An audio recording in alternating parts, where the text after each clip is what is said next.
As we refine our signal, we must address the subtle static that disrupts it, the habit of judgment.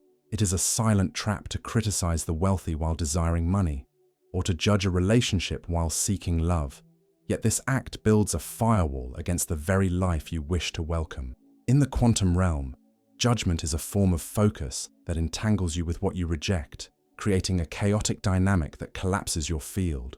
You simply cannot become what you resent, for your subconscious mind will protect you from your own judgment by keeping that reality forever out of reach. Close your eyes for a moment, take a deep breath, and just imagine the space around your heart. Perhaps you have felt a quiet knowing deep within that you were meant for something more, yet found yourself exhausted by the endless chase. There is a silent struggle that many of us carry, a weariness born from constantly pursuing health, love, or abundance, only to feel them moving further away like a horizon that retreats with every step we take. It is the paradox of effort, where the harder we push, the more the result seems to repel us, leaving us with the ache of a prayer that feels unanswered. We are often told that if we just work harder or think positively enough, the universe will yield. But what if the universe isn't waiting for your request, but rather for your resonance? Gregg Braden, a pioneer in bridging science and spirituality, speaks of the divine matrix not merely as a container for the universe, but as a mirror that reflects our inner beliefs back to us with relentless precision. The matrix does not judge our desires as good or bad. It simply acts as a faithful reflector of our true state. The uncomfortable truth we must face is that we do not attract what we want. We attract what we are. If we are broadcasting a frequency of desperate need, the mirror can only reflect more situations that make us feel needy.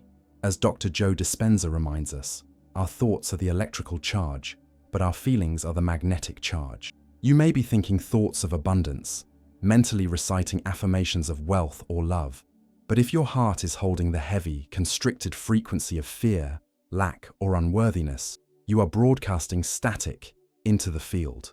Most of us are living in this state of incoherence, where our minds and hearts are out of phase, creating a signal that is confused and weak. Because the magnetic field of the heart is significantly stronger than that of the brain, the feeling always overrides the thought. But here is the promise that offers us a new direction.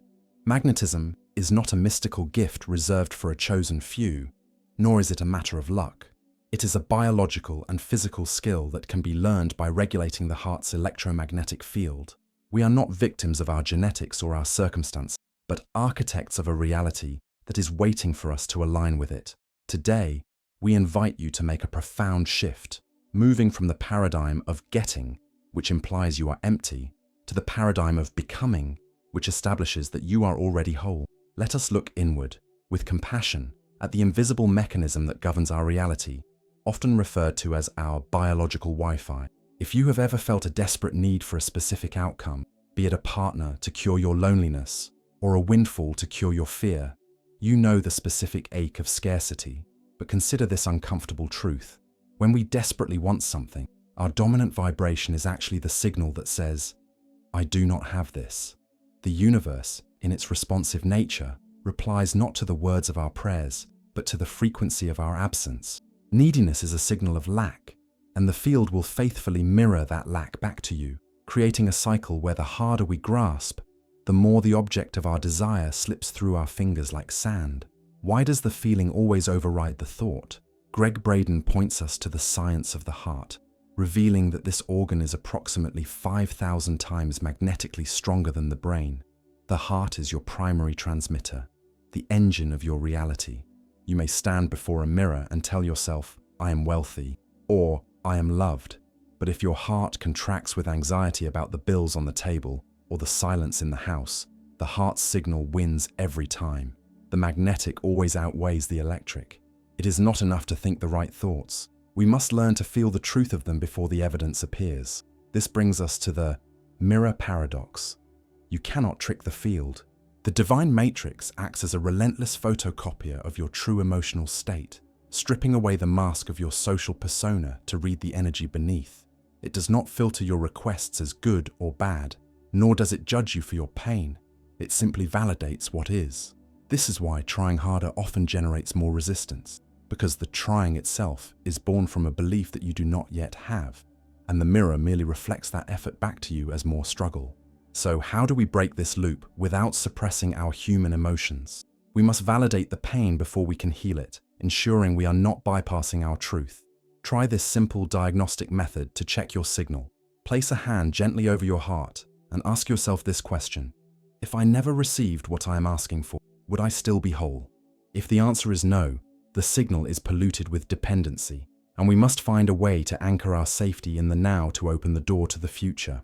Imagine a room full of tuning forks. If you strike a tuning fork calibrated to the note of C, only the C strings across the room will vibrate in response. You cannot force a G string to vibrate to a C fork, no matter how hard you strike it. In the same way, you cannot force the world to give you peace or abundance if your internal note is still ringing with chaos or lack. To change the reflection in the mirror, you must first change the note you are singing. As we begin to tune our internal instrument, we must address a subtle vibration that often acts as a silent barrier to our own expansion: the habit of judgment. It is a common and often unconscious pattern to stand on the sidelines of life, criticizing the wealthy while secretly praying for financial ease, or judging the dynamics of another's relationship while longing for a deep connection of our own. We often use this moral superiority as a shield to protect our ego from the pain of envy, yet in doing so, we unknowingly construct a formidable firewall against the very experiences we desire.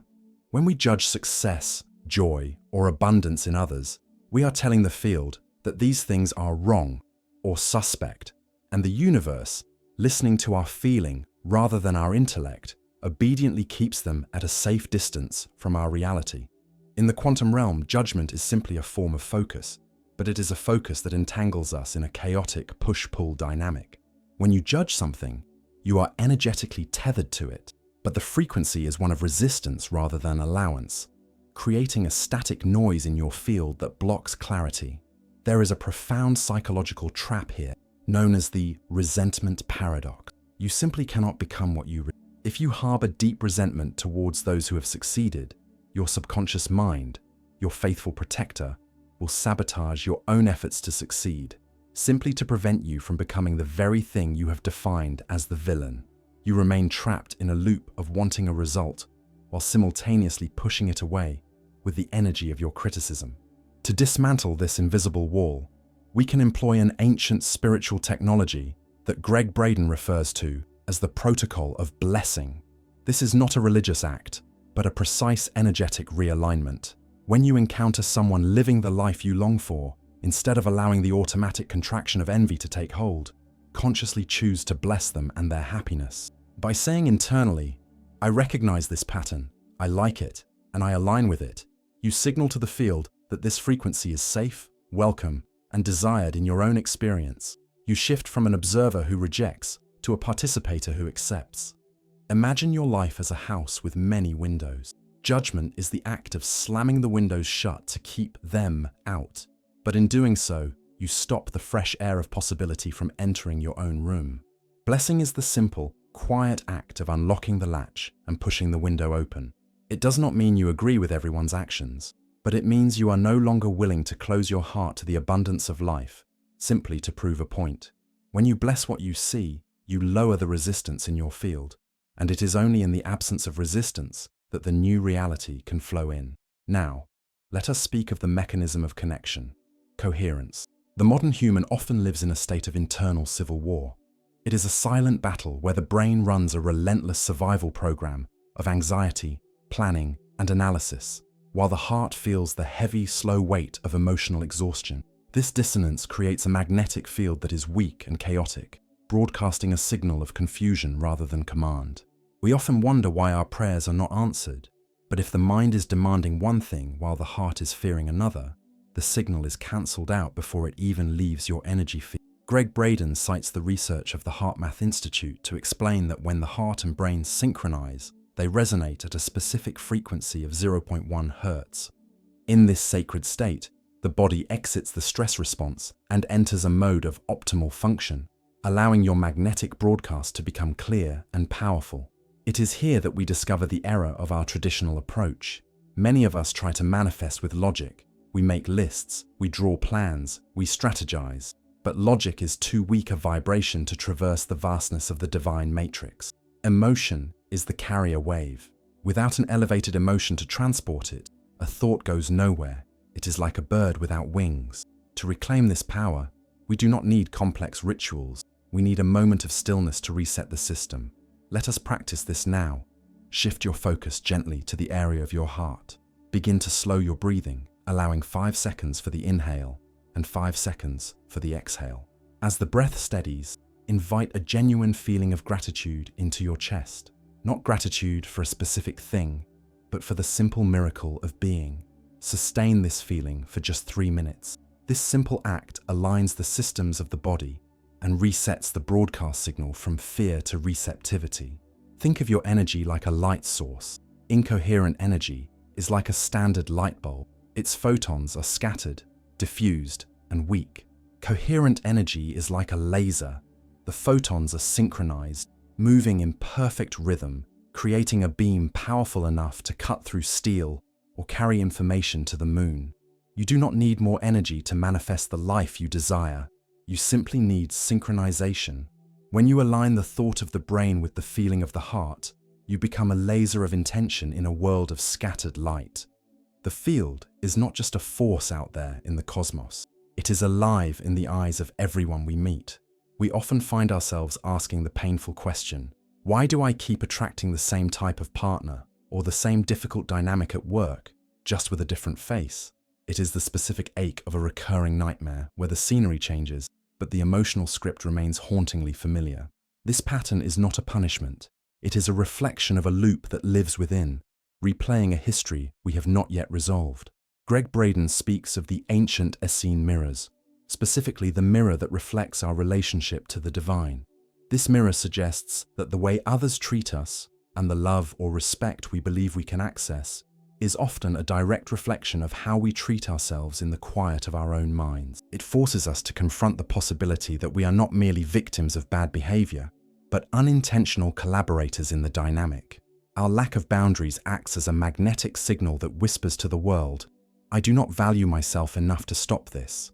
And the world, compliant as ever, validates that belief. It is an uncomfortable truth, but we teach people how to treat us not by what we say, but by what we tolerate. To change this external reality, we must shift our identity rather than trying to force the other person to change. The boundary is not a wall you build, it is a frequency you embody. When you affirm, I am the type of person who experiences respect, and you withdraw your energy from anything less, the dynamic must shift because you are no longer playing your part in the old script. Imagine for a moment that you're standing in a cinema, shouting at the characters on the screen to change their lines. It is futile and exhausting. To change the story, you must walk back to the projector room, your own heart, and change the film reel itself. When the film changes, the screen has no choice but to reflect the new story. You are the projectionist, and the world is simply the screen. If the field is a mirror, we must ask ourselves deeply, what language does it truly speak? We have all known the specific frustration of standing before a mirror, reciting affirmations of happiness or wealth, while a knot of anxiety tightens in the stomach. This dissonance creates a gap between the spoken word and the visceral truth of the body, and it is in this gap that our intentions often lose their power. The mind speaks in words, but the body speaks in chemistry and feeling, and when these two are in conflict, the field responds only to the louder signal, the undeniable truth of what we feel. We must remember that the divine matrix is holographic. It does not understand English, Spanish, or French, nor is it moved by the eloquence of our pleas. It understands only the silent signature of the heart. Gregg Braden shares the profound wisdom of the rain prayer, where the practitioner did not ask for rain, but rather closed his eyes and felt the rain on his skin, smelled the wet earth, and gave thanks for the relief of the storm as if it were already present. He did not pray for the rain, he prayed rain. This is the language of non-local communication, where we do not reach out to something separate, but resonate with a reality that exists within the quantum possibilities. There is a subtle trap in the act of choosing or asking, for to ask for something is to affirm that you do not have it. The very act of request reinforces the frequency of separation. The magnetic key is to acknowledge the outcome as an existing fact in the present moment, bypassing the longing of the ego to rest in the knowing of the soul. We shift from "I want this" to "I am becoming this," dissolving the distance between the desire and the self. To master this, we are invited to move beyond simple visualization into sensory rehearsal.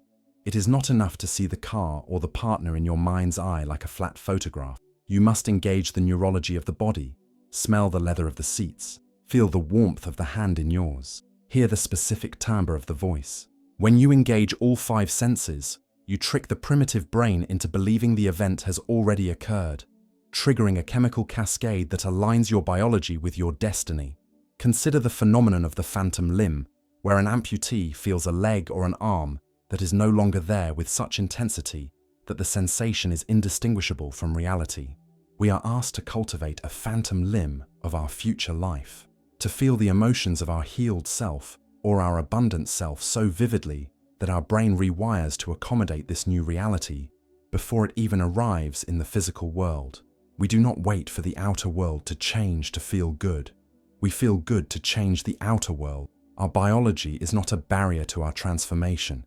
It is the hardware of our creation waiting for a new instruction.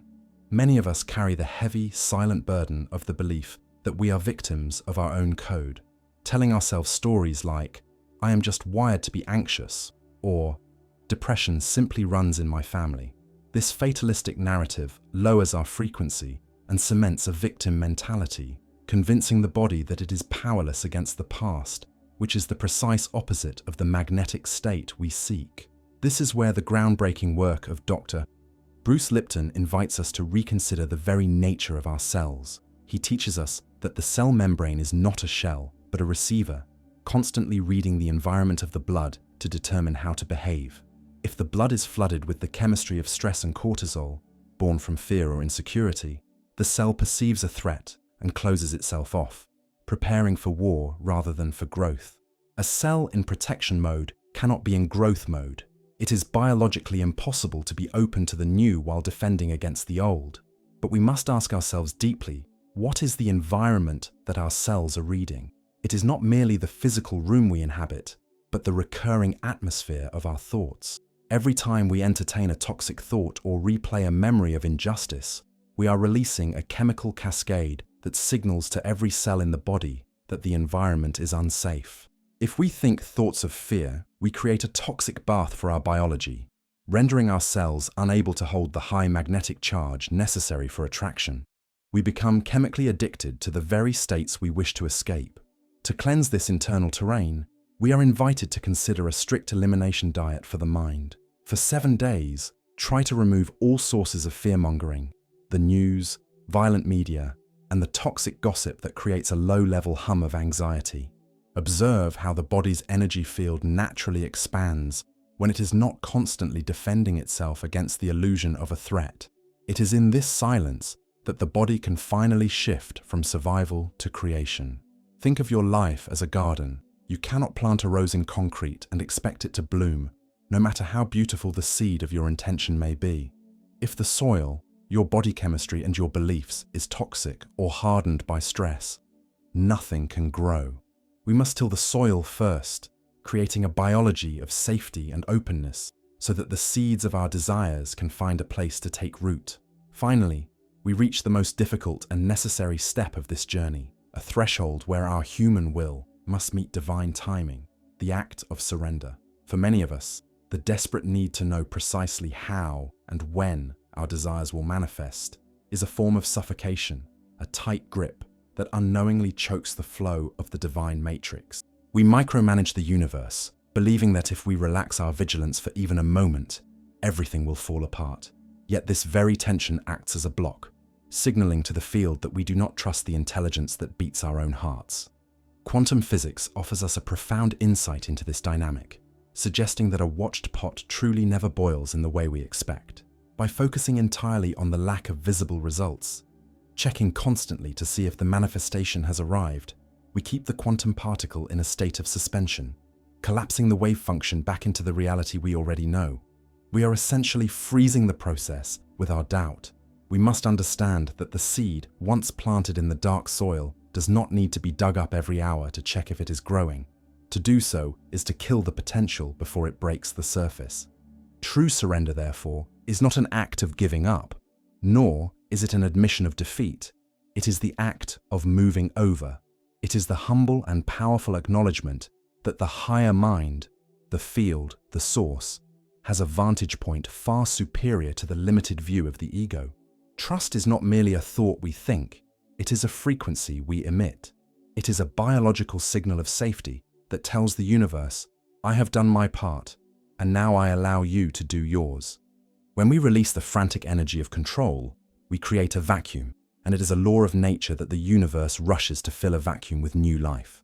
To navigate the moments when anxiety about the how arises, we can use a simple, gentle interruption pattern. When the mind begins to spiral into doubt, whisper to yourself, isn't it wonderful that this is resolving in ways better than I can imagine?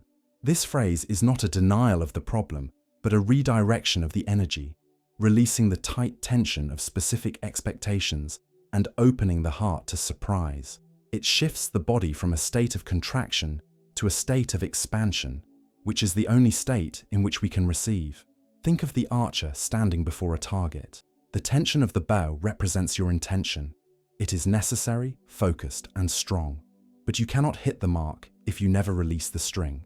The holding is the preparation, but the release is the creation. If you hold on forever, the arrow goes nowhere. You must be brave enough to open your hand, trusting that the aim was true and that the wind is at your back. As we conclude this journey, remember that true magnetism is not about manipulating the world to bend to our will, but about modulating the self to harmonize with the song of creation. We are not merely passive observers of the universe, watching life happen to us from a distance. As Gregg Braden reminds us, we are participators, constantly interacting with the field of potential through the language of our being. The world is not happening to you, it is responding to you. We invite you now to shift your identity. Stop seeing yourself as a small, isolated entity, battling a large and indifferent world. Start seeing yourself as a powerful broadcaster, standing within a deeply responsive field. The universe is not withholding from you, it is simply waiting for a clear signal. As Dr. Joe Vitale suggests, our work is often simply to clean the inner data, to clear the static of old memories and limiting beliefs that cloud our transmission. When we clear this noise, inspiration flows naturally, not because we forced it, but because we finally made space for it. The ultimate magnetism is authenticity. When your heart, your mind, and your actions are unified in a single purpose, the universe offers no resistance because there is no conflict within you. You do not need to become someone else to be magnetic. You only need to peel away the layers of who you are not. Carry this final image with you. You are like a lighthouse. A lighthouse does not run frantically around the shore looking for boats to save. It stands fast. It shines its light. And in that stillness, everything that is looking for the light navigates towards it. The field is only waiting for one signal from you, the courage to be who you truly are. Before you return to the rhythm of your day, take a brief moment to acknowledge the shift you have created simply by being here.